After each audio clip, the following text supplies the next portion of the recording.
وعلى آله وأصحابه ومن تبعهم بإحسان إلى يوم الدين. رب اشرح لي صدري ويسر لي أمري واحلل عقدة من لساني يفقه قولي. اللهم لا سهل إلا ما جعلته سهلا وأنت تجعل الحزن إذا شئت سهلا. اللهم إنا نسألك علما نافعا ورزقا طيبا وعملا متقبلا. Allahumma amin. Bapak-bapak, ibu-ibu, kaum muslimin dan muslimat, jamaah sholat maghrib, jamaah pengajian rutin, adab dan akhlak Masjid Darussalam Kasimpor, rahimakumullah. Alhamdulillah, kita panjatkan syukur kepada Allah Subhanahu wa taala atas nikmat-nikmatnya. Pada malam hari ini kembali kita dikumpulkan di masjid yang penuh dengan kemuliaan, majelis ilmu yang penuh dengan keberkahan. Kita mohon kepada Allah, mudah-mudahan kita semua senantiasa diberikan tambahan ilmu yang bermanfaat dan diberikan taufik untuk bisa mengamalkannya. Amin ya rabbal alamin. Salawat dan salam mudah-mudahan senantiasa dicurahkan kepada junjungan Nabi yang mulia, Nabi besar Muhammad sallallahu alaihi wasallam, beserta keluarganya, beserta para sahabatnya dan seluruh umatnya hingga hari kiamat nanti. Bapak Ibu jamaah sekalian yang dimuliakan Allah, malam hari ini insyaallah kembali kajian kita akan melanjutkan pembahasan hadis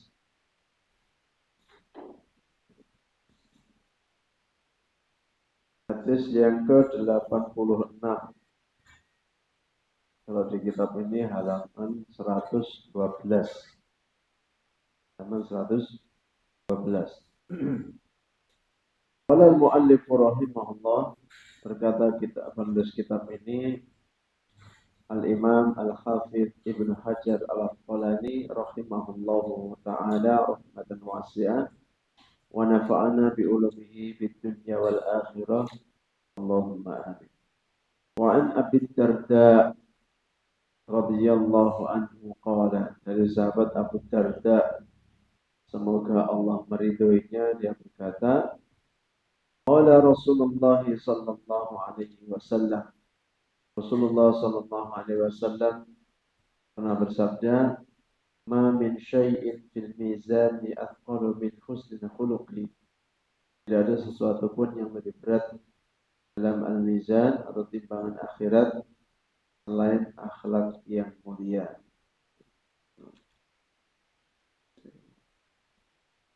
Akhrajahu Abu Dawud wa Tirmidzi wa Shahahahu. Hadis ini riwayat Imam Abu Dawud dan juga At-Tirmidzi, dan Imam Tirmidzi mensahihkannya. Jamaah sekalian, kita perlu mentadabburi hadis ini dengan harapan kita membahas secara pelan-pelan, dengan harapan mudah-mudahan hadis ini tidak hanya sekedar menjadi pengetahuan, tapi ketika kita mempelajari ilmu Islam, terutama tema tentang seputar adab dan akhlak ini, mudah-mudahan membuahkan perubahan,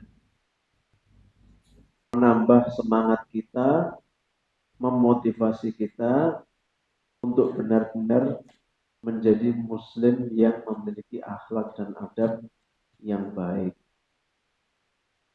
Sesepuh kita, guru kita, Kiai Haji Ahmad Dahlan, Allah yarham, rahimahullah, dalam salah satu sejarah beliau mengajar taklim yang sangat terkenal, yaitu tafsir Al-Ma'un, ya, tafsir Al-Ma'un. Hari ini bahas Al-Ma'un, pertemuan berikutnya bahas Al-Ma'un. Kemudian muridnya akhirnya protes, kok Al-Ma'un terus, enggak loncat-loncat surat yang lain. Kemudian Apakah sudah paham? Sudah. Sudah diamalkan? Belum. Nah, jadi harus diamalkan dulu. Nanti kalau sudah diamalkan, baru kita pindah surat berikutnya. Nah, gitu. Nah, kira-kira kita berani tidak seperti itu? Diamalkan belum, Pak? Selama sepekan ini, akhlaknya sudah lebih baik. Gimana testimoni istri, anak, tetangga, kerabat? Amin kok minggu itu beda ya. Masa aku tambah apik sampai. Berarti pekan depan kita pindah bab, Pak.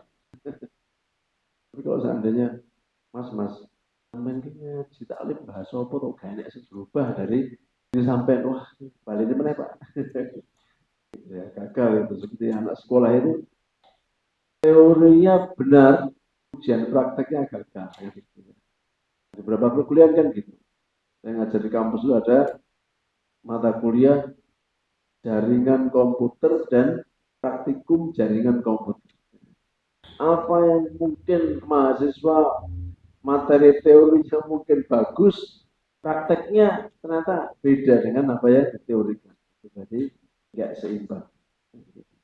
Dan sebenarnya memang itulah manhajnya para sahabat dulu ketika belajar Al-Quran kepada baginda Nabi Shallallahu Alaihi Wasallam. Jadi kalau belajar tafsir itu nggak pernah kira-kira 10 ayat difahami, diamalkan, baru kemudian pindah kepada ayat yang berikutnya. Ya. Nah, jadi ini minimal mudah-mudahan menjadi pengingat untuk saya dan kita semua, terutama saya tentunya ya, bahwa tujuan kita belajar itu tidak hanya sekedar bertambah ilmu, ilmunya, ilmu pengetahuan bertambah, tapi juga menjadi wasilah perantara perubahan dalam diri kita. Oh, ternyata orang ini setahun taklim di Masjid Darussalam itu ono hasilnya. Yang tadinya pemarah jadi penyabar. Tadinya pemedit sekarang jadi dermawan, ya gitu ya. Tadinya nukoknya lambe di bojo setahun pingpisan, sekarang setiap bulan. Mas sampai ngaji gitu mas. Aku jadi tertarik kalau ngaji mas ya. Kung sampai jaluk bojone ayo deh. Bukaan toko online yang milih mas ini. Buat ukuran ini mas enggak tak lebih kerenjang. Dibayar. Ya, maksudnya kalau seperti itu, masya Allah ya, Islam itu benar-benar agama yang Al-Quran dan hadis itu benar-benar menjadi sesuatu yang tertanam dalam diri kita. Kalau ucapannya siapa itu pegulat Muslim Habib Nurmagomedov itu mengatakan orang kafir itu tidak membaca Al-Quran. Ya. Orang kafir itu tidak mungkin membaca Al-Quran untuk melihat Islam itu agama yang baik apa agama yang jelek. Tapi yang dilihat orang kafir apa? Muslimnya itu. Orang Islam bagaimana? Oh, kalau orang Islam tuh kelakuannya baik, maka dia akan mengatakan, oh, Islam berarti agama yang baik. Ya. Tapi kalau seandainya mereka melihat misalkan si fulan agamanya Islam, dia Muslim atau Muslimah, tapi gaya ngapusi, ya, durhaka sama orang tua, apa namanya korupsi, ingkar janji, dan menipu. Jangan-jangan mereka tidak mengatakan si fulan penipu, bukan. Oh, berarti agama Islam tidak baik. Yang ditangkap oleh mereka seperti itu. Maka kalau kita mengamalkan syariat Islam, baik akidahnya, ibadahnya, termasuk akhlaknya, itu diantara hikmah yang lainnya adalah itu secara tidak langsung kita ini sedang berdakwah di tengah-tengah umat manusia. Namanya istilahnya dakwah itu kalau dalam ilmu dakwah ada dua, ada dakwah bil qaul, dakwah dengan ucapan, ya. Yang kedua dakwah bil hal, itu apa? Dengan praktek. Karena ada orang itu nggak pernah ngomong apapun, mungkin juga nggak pernah nyetatus apapun.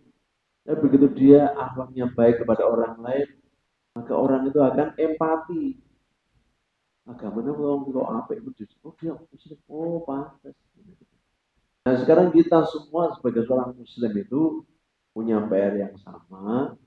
Bagaimana kita dengan izin Allah, kita ini bisa menjadi muslim yang seutuhnya. Tidak hanya sekedar akidahnya, ibadahnya, tapi juga akhlaknya baik. Supaya apa? Supaya secara langsung kita ini mendakwahkan Islam tengah-tengah masyarakat. Bagaimana Islam nampak indah di mata orang kafir, Islam nampak indah di mata orang-orang Islam juga yang mungkin belum sepenuhnya melaksanakan syariat dengan baik. Baik jemaah sekalian yang dimuliakan Allah, nah itu PR bagi kita semua ya. Kalau kita berislam itu ya kulitnya, ya isinya. Ya. Jadi totalitas.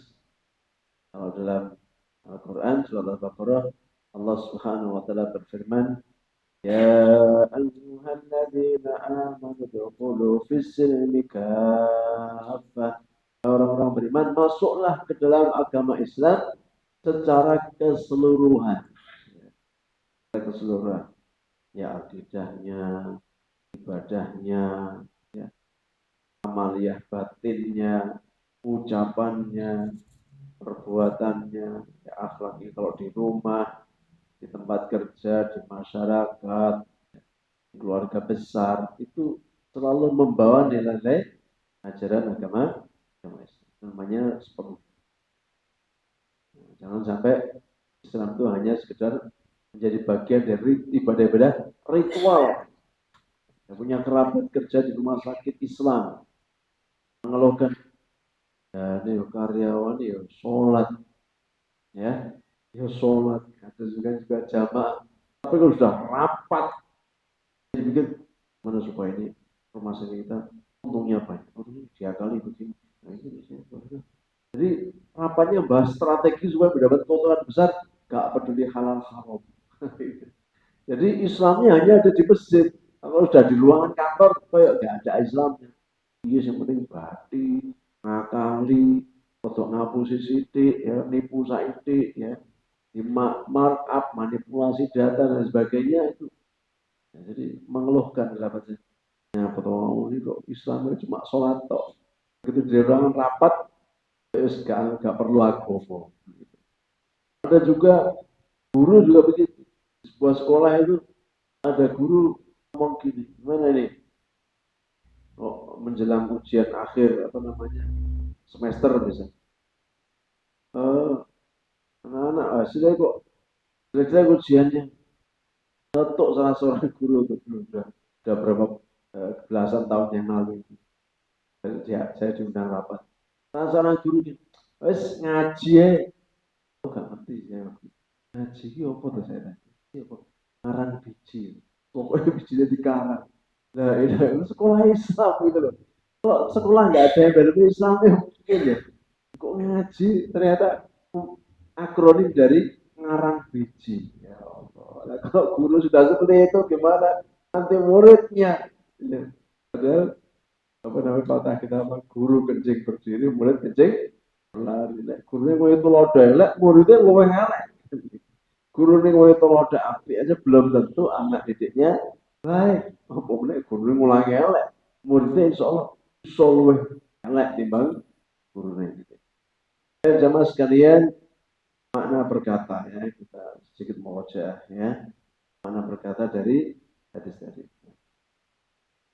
Min syai'in, tidak ada sesuatu pun, jadi meliputi segala amaliyah yang lahir maupun batin, begitu sholat, puasa, zakat, haji, berjihad, berzikir, sedekah dan sebagainya. Taqolu, ya, makna taqolu, lebih berat bobotnya. Itu yang dimaksud di sini. Bobot itu maksudnya nilai nanti di hari akhir, di hari kiamat. Karena tidak setiap amal di dunia itu bisa ditimbang. Yang bisa ditimbang itu apa? Zakat itu ditimbang, ya. Beras berapa kilo, beli kambing berapa, apa beratnya berapa, sapi berapa bisa ditimbang. Tapi kalau sholat kan nggak bisa ditimbang. Ya. Sholat zikir itu kan nggak bisa ditimbang. Maksudnya nanti di hari akhir nanti ada yang mengatakan bahwa amal nanti akan diwujudkan dalam bentuk buku catatan. Ya, buku catatan. Mulai buku catatannya seperti apa, ukurnya berapa, data. Yang jelas orang-orang baik, calon penghuni surga akan menerima buku catatan dengan tangan kanan.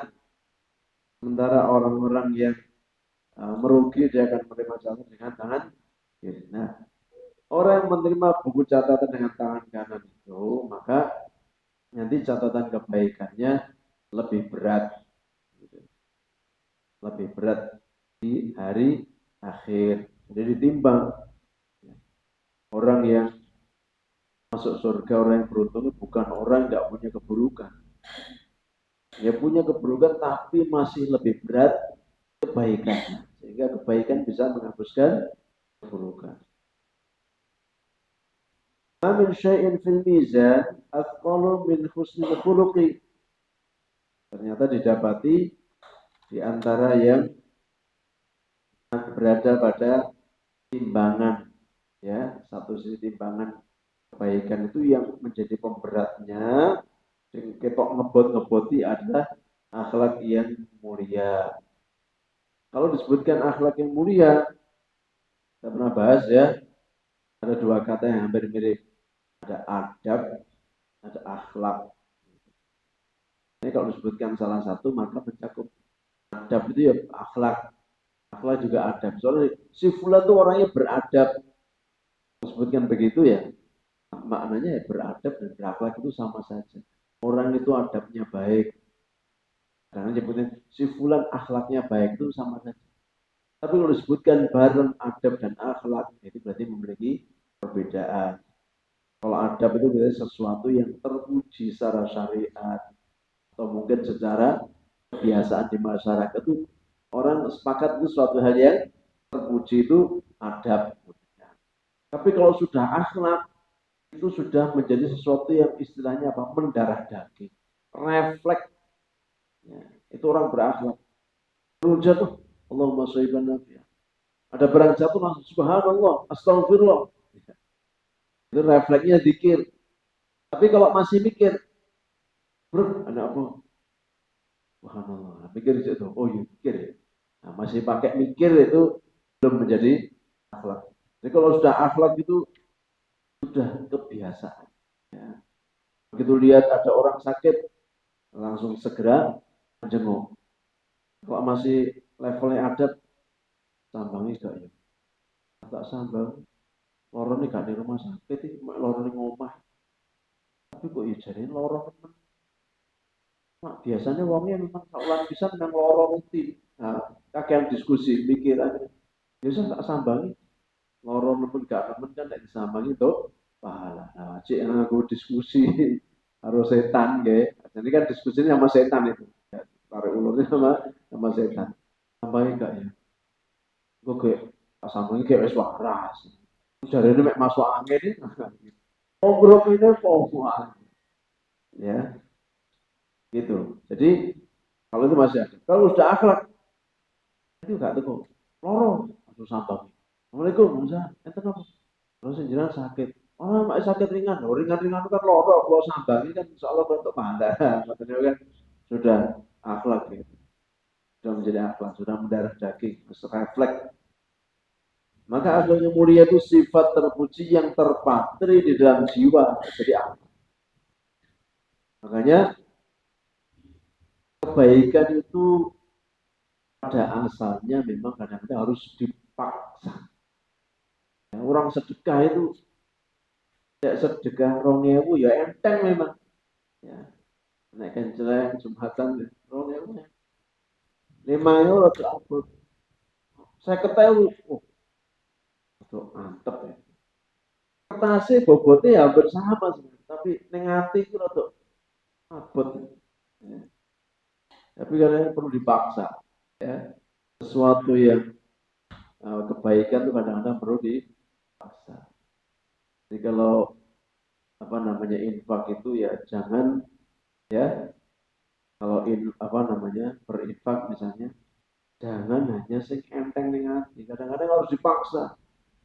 Yo ben mungkin iki enak ujupe, enak riak itu proses begitu. Ya, kadang perlu paksa. Sekali-sekali Jumatan infak 100.000. Insya Allah, cik somangan begitu ya. Walaupun abot di sini, ada apa? Oben yang mana Arab apa? Abot meneh. Nah itu jadikan yang berat-berat itu lama kelamaan jadi sesuatu yang sudah biasa, akhirnya ringan.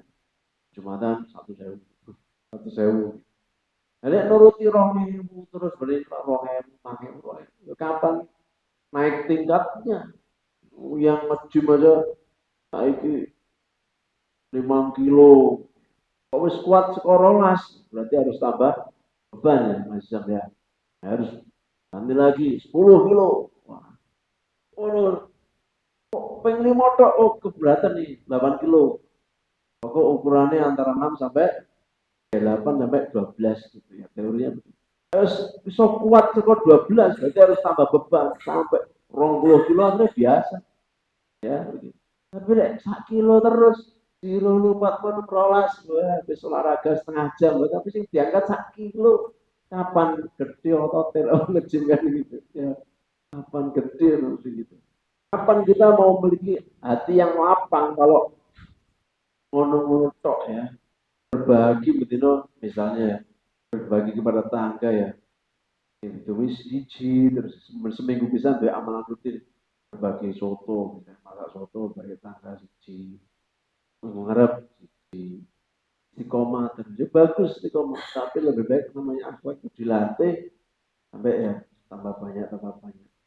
Intinya kebaikan itu kadang-kadang dipaksa, ya akhirnya menjadi seorang banyak yang maksa diri sendiri, dipaksa, terpaksa, akhirnya terbiasa. Semua begitu kebaikan tidak bisa terus ya, berlatih memaafkan orang, ya, berlatih minta maaf kalau salah. Gitu. Itu perlu mungkin awalnya berat sampai menjadi suatu hal yang biasa.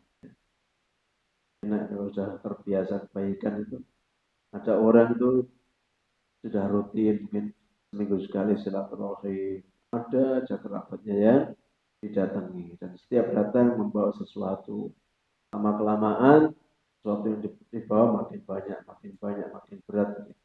Sudah terbiasa. Kalau sudah terbiasa nanti sampai ada level di mana ketika tidak dia terlewat kebaikan itu menjadi ada sesuatu yang hilang. Sholat awal waktu loh begitu. Kadang-kadang setannya kamu terus bagus lah sholat tiap 5 waktu sudah di masjid, walaupun telat, walaupun softnya 2, tapi kamu tuh hebat. Nah kalau sudah seperti itu ya kapan naik levelnya?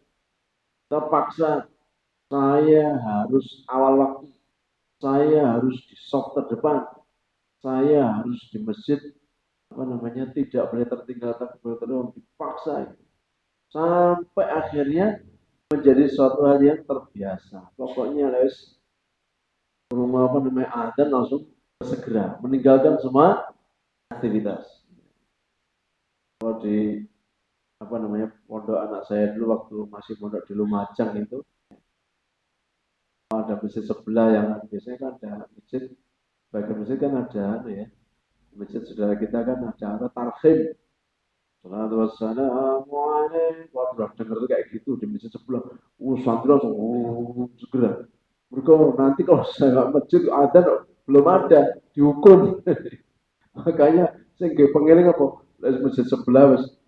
Salatu wassalamualaikum langsung segera. Apa persiapan sholat? Kalau enggak gitu nanti pas di masjid ada kalau enggak ada gitu. Kemudian hebat telat, wah dihukum sama ustadznya. Nah, jadi memang kadang-kadang harus paksa. Lemah lembut, pemaaf, jujur, menepati janji, menyambung silaturahmi, menahan amarah, ikhlas, bersyukur, menundukkan pandangan itu dipaksa. Bapak-bapak kalau di jalan lihat perempuan yang cantik ya, terbuka sebagian auratnya, dilihat eman, dilihat dosa, dipaksa tundukkan. Kalau diikuti terus-menerus, nggak akan ada habisnya. Ya, nggak ada habisnya. Maka harus berlatih. Saat memaksakan diri menundukkan, itulah Allah akan memberikan kenikmatan. Yang kedua, dia pemakna yang salah. Mengapa akhlak itu menjadi sesuatu yang berat dalam timbangan? Ya. Di antara hikmahnya, pertama, akhlak itu adalah ruhnya ibadah. Akhlak itu adalah ruhnya ibadah. Maka masuk dalam segala aspek, dalam masalah akidah, dalam masalah ibadah, dalam masalah muamalah, dalam masalah bergaul sama manusia. Ibadah tanpa akhlak hanya menjadi gerak lahir. Ini sholat.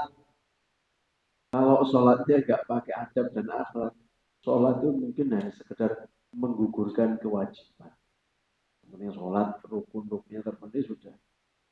Tapi kita kan ingin bagaimana sholat itu menjadi sesuatu yang memiliki kualitas terbaik. Kita ini kan kalau belanja ke pasar, boleh sayur sing apik, boleh buah sing manis ya. Boleh ikan yang segar. Kali daging yang nomor satu. Pokoknya semua serba yang terbaik. Kali baju mungkin yang branded, yang bagus bahannya, yang paling nyaman, gitu. Kalau punya uang kan begitu ya. Nah maka ibadah pun juga demikian. Semakin kita menghadirkan akhlak dan adab dalam ibadah, maka insya Allah pahala yang akan kita dapatkan semakin maksimal. Sama-sama orang sholat. Teman sholatnya sehari berapa kali? 5 waktu alhamdulillah. Sama. Saya juga 5 waktu. Apa yang bisa kita lakukan agar kualitas atau pahala yang kita dapat berbeda dengan orang lain? Maka kalau kita menghiasi sholat kita dengan adab dan akhlak, kita berusaha rukun-rukunnya tentu saja sebagai penentu sahnya sholat. Syarat-syaratnya terpenuhi, rukun-rukunnya, kewajiban-kewajibannya, sunnah-sunnahnya kita berusaha. Apa yang belum pas kita benahi. Ya, sunnah-sunnahnya. Afdoliyahnya sholat. Ya, ada sunnah-sunnah Nabi ya. Terus afdolnya. Afdolnya sholat apa? Di antaranya kita berusaha sholat, kalau bagi laki-laki ya, berjamaah di masjid, tidak tertinggal takbiratul ihram. Terlepas dari apa hukum sholat berjamaah. Sholat berjamaah di masjid itu, para ulama berbeda pendapat. Ada yang mengatakan wajib, ada yang mengatakan fardu kifayah, ada yang mengatakan sunnah muakkadah. Tapi sebagai seorang mukmin yang menginginkan pahala yang maksimal, mau sunnah, mau itu wajib, mau fardu kifayah, tapi saya yang jelas pengen pahala yang besar. Soal masalah hukum itu ranahnya para ulama. Maka karena kita ingin mendapat pahala besar, kita berusaha sholat 5 waktu berjamaah di masjid, tidak tertinggal takbiratul ihram. Ketika berjalan di masjid dan sudah bersuci di rumah. Ya, ini yang kita belajar ilmu fikih itu salah satu tujuannya supaya kita sholatnya benar-benar tepat dan bisa dapat pahala besar. Kan kalau kita sholat kan boleh Pak, wudhu di rumah boleh, wudhu di masjid juga boleh. Tapi yang afdol kita wudhu itu di rumah, ya sudah bersih-bersih, sudah wudhu, berjalan ke masjid dalam keadaan sudah berwudhu. Nah kecuali sampai masjid batal lagi, masjid menjadikan tempat wudhu. Nah gitu ya. Kenapa pengen? Jadi saya kan gitu. Siapa berjalan di rumah dalam keadaan berwudhu, suci, dan ke masjid, nah itu yang afdol. Ya. Nah maka itu kita berusaha apa yang dicontohkan Nabi SAW kita hadirkan. Terus bagaimana sifatnya kalau ke masjid? Kalau rumahnya dekat, afdolnya berjalan. Ya, rumahnya dekat. Tapi kalau agak jauh ya silakan naik kendaraan. Ya. Berjalan dengan tenang. Yang berjalan dengan tenang, yang naik kendaraan dengan tenang, yang naik mobil, naik motor juga dengan tenang. Tidak boleh terburu-buru.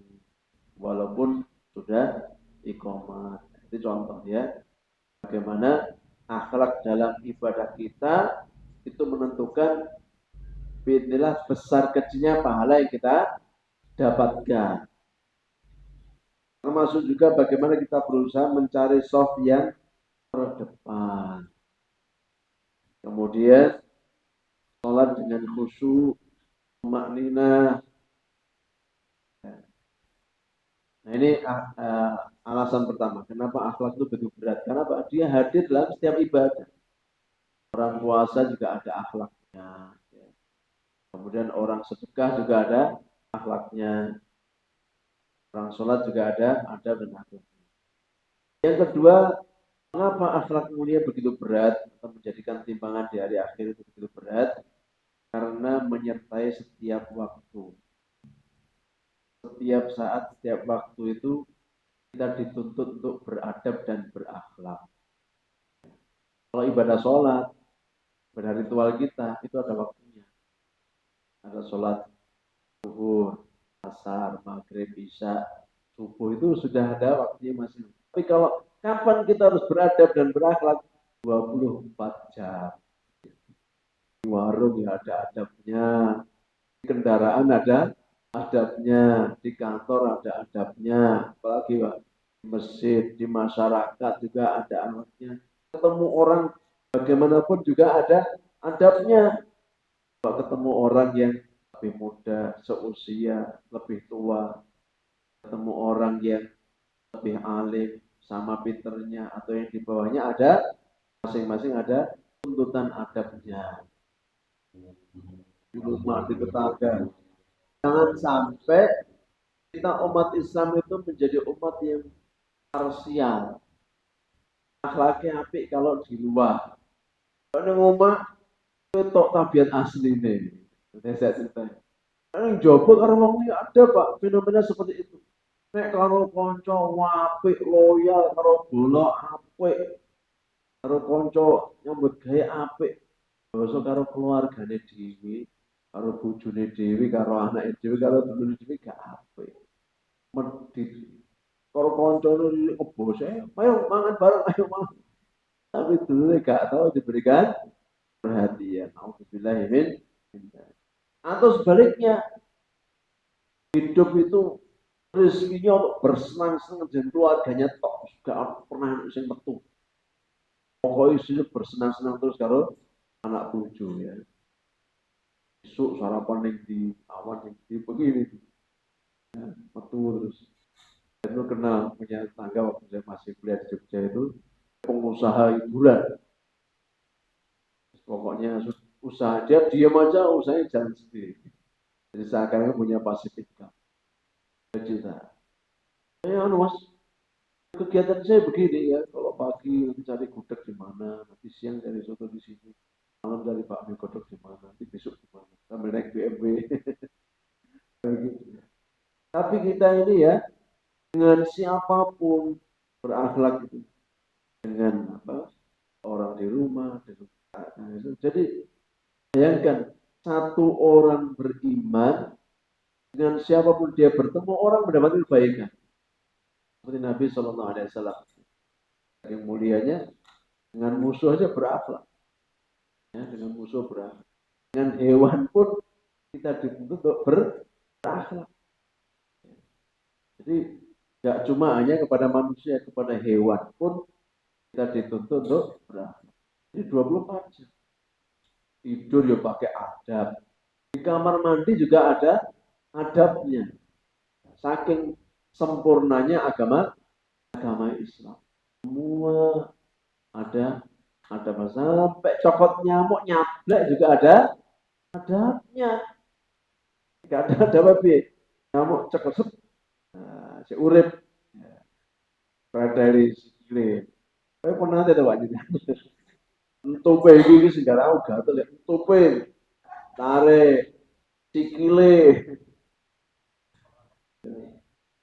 Ada orang itu sudah Pak, ini kelihatan sepeda Pak. Ada orang piara burung murai batu. Makannya ya buat jangkrik. Pilek masih makan. Jangkrik urip Pak. Sikile dipredek. Ini kesakitan ya. Saya nggak lebih saran saya Pak. Tidak saya dipodal saya. Kalau kan mati, harus mati kan sikile di. Itu kan gak loro bayi saya. Jangan-jangan juga masuk juga.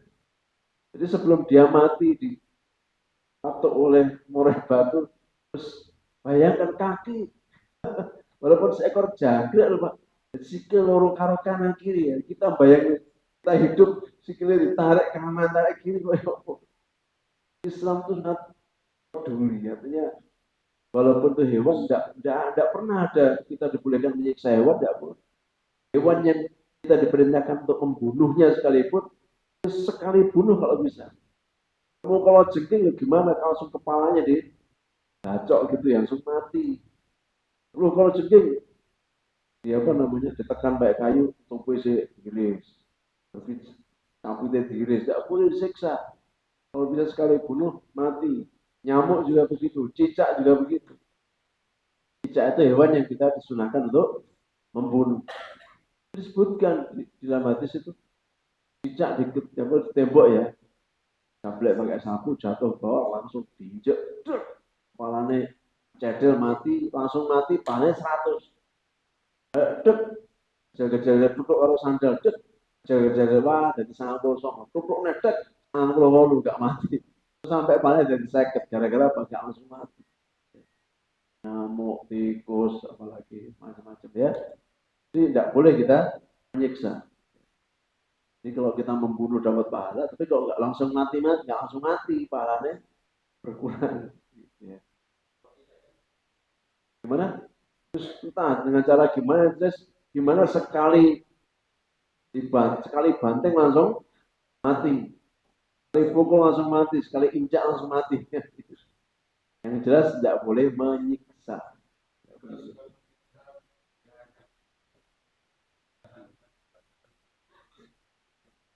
Ya proses itu.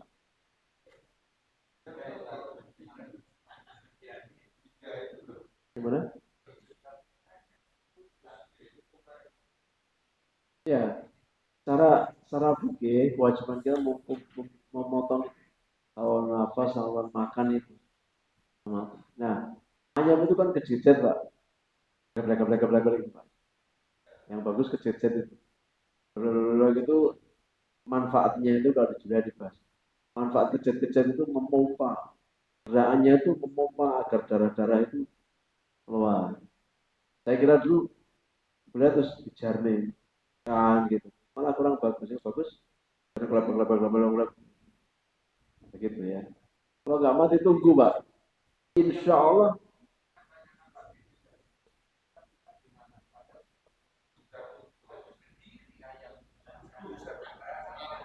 ditunggu Pak. Kalau ngawatnya lari dikurungi. Bebek apa mentok yang miber terbang gitu ya. Mentok ya. Dikurung. Insya Allah mati cuma ya nunggu agak lama. Mungkin dia kuat. Sapi juga ada Pak. Digorong leher nggak separuh ngadek Pak. Medeni di dokumentasi Julia kertas begitu. Tapi ditunggu Pak. Jangan ambil tindakan lain. Patahkan tidak boleh Pak. Nanti bisa jadi haram. Oh gak mati-mati poklek. Boleh bebek. Ada orang kayak gitu. Boleh ayam. Harus kleknya mau cepet mati loh. Matinya bukan pergo dibelek berarti. Pergo diongkek. Gulune. Gak boleh seperti itu. Ya sudah. Kan panduannya begitu. Ya ditunggu. Gak boleh ditambahi. Karena gak mati-mati maka dipoklek dulu nih. Gak boleh ya. Ya sudah begitu. Insya Allah mati cuma mungkin lama ya. Hanya lama. Ya, itu masuk adat. Yang jelas pisaunya harus tajam. Pisaunya paling tajam. Nah ini bukti bahwa dalam hal sepele pun ya, itu kita harus berakhlak. Pada hewan saja berakhlak, apalagi pada manusia. Kita sangat prihatin. Pekan ini ada berita-berita ada orang diduga maling ayam di Bali, kuburi sampai mati. nggak tahu itu bener apa enggak, apa bener dia nyolong apa enggak. Kalau tahu bener pun itu nggak sepadan tuh Pak. Nyuri ayam itu dalam agama Islam nggak masuk potong tangan, nggak ada nisab, nggak sampai nisab itu nyuri ayam ya. Yang paling-paling mungkin dihukum apa ya, memang salah dosa ya, tapi nggak sampai nisab yang menjadikan dia nggak dipotong tangan yang cuma ayam, kecuali nyuri uang 100 juta ya mungkin itu ayam potong tangan aja nggak layak, apalagi potong nyawanya. Jelas itu nggak beradab itu. Kalau dalam syariat Islam siapapun yang ikut terlibat dalam amuk masa itu sampai dia apa namanya mati, hukumannya dikisos itu.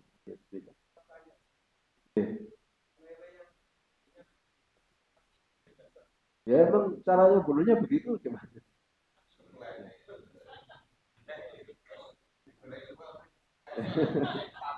Ya, kalau itu beda ya. Ikan itu beda dengan hewan darat. Bangkainya aja halal. Ya, jadi tidak perlu sertifikat Julia. Misalnya orang nutuk ganggu Bismillah pun tetap halal.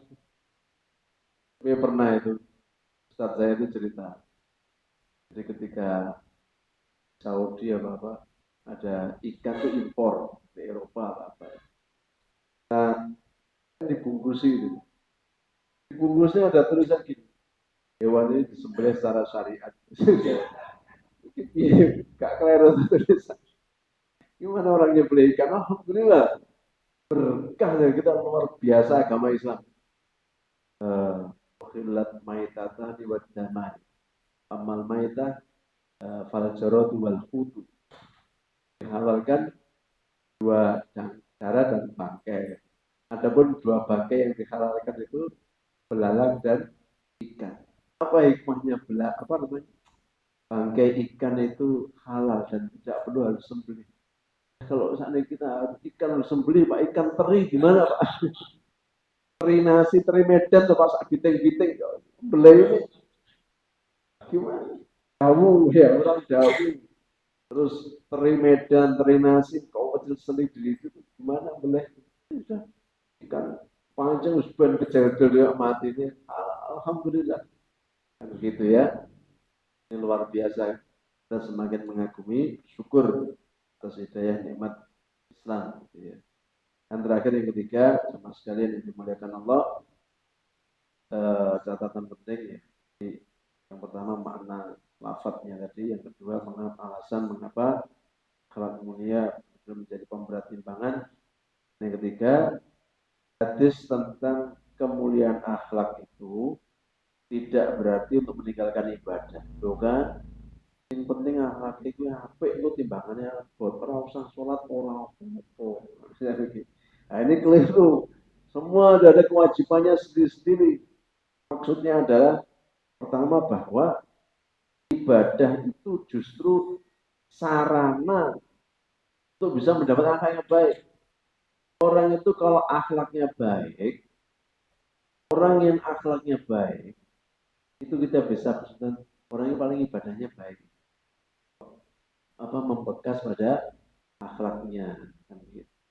Kalau ada orang ibadahnya baik, kok akhlaknya seelek, itu bisa jadi memang belum sempurna ibadahnya. Pelaksanaan ibadahnya mungkin kurang ikhlasnya, kalau sholat kurang khusyuknya. Kan.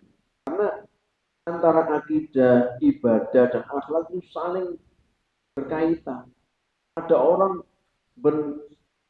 sodako, infak hitungan terus. Aku bondoku sakmene. Aku tak kondo sakmene lah sesuk sing bayar kuliah anakku opo bisa. Terlalu hitungan begitu. Berarti akidahnya masih lemah. Akidah tentang Allah Ar-Razzaq, Allah bisa memberikan rezeki dari yang tidak disangka-sangka, bahwa Allah itu Maha membalas kebaikan dunia dan akhirat. Kalau Allah membalas itu pasti lebih baik, lebih berkah, kan begitu. Itu akidahnya begitu. Sholatnya juga begitu. Orang kalau sholat itu harusnya kalau sholatnya benar, dia ringan untuk meninggalkan kemaksiatan. Demikian, semoga bermanfaat. Wallahu ta'ala. Wassallallahu ala nabiyyina Muhammad wa akhiru da'wana alhamdulillahirabbil alamin. Subhanakallahumma wa bihamdika asyhadu an la ilaha illa anta astaghfiruka wa atubu ilaik. Assalamualaikum warahmatullahi wabarakatuh.